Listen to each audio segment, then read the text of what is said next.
Welcome, Kezia here again. Today I'm talking about color temperature. I wanted to use a specific example about color temperature, and I wanted to talk about how to use color temperature in your paintings to make them better. So color temperature obviously refers to like the actual degrees.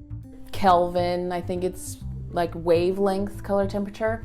So when you break down a color wheel, you can pretty much put it into two different groups, of warm and cool, right? So the cool colors would be purple, blue, and then green would be like a neutral, and then that would go into warm colors, yellow, orange, and red. Your cool colors are going to be the colors when you use to paint are colors that will recede in your painting. They're good for shadows. The cool colors are going to reach your eye at a slower pace. Warmer colors are they have a higher wavelength, so they're gonna reach your eye faster.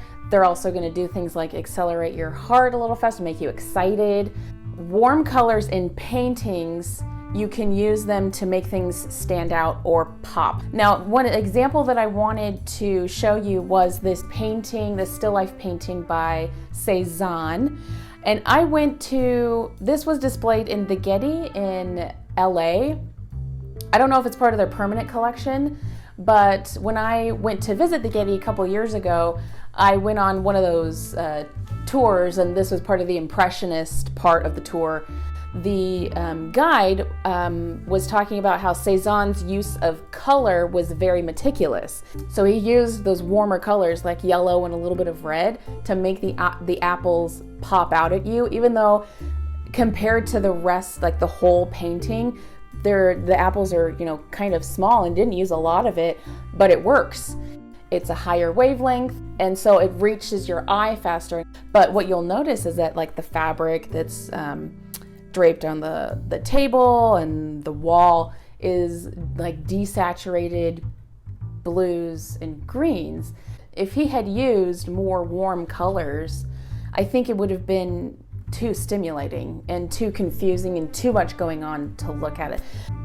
Blue is my favorite color to use as a shadow because it recedes really well. Purple is okay, but because purple has some red in it, it tends to be a little bit more of an intense, cool color, and green to me is more of a neutral.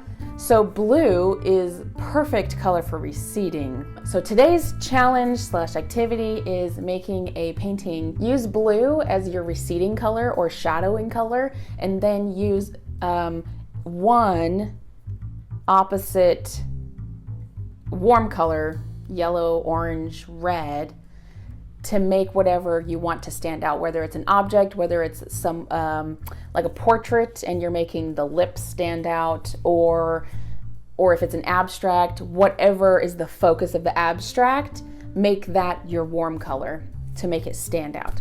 So make a comment below if this was helpful.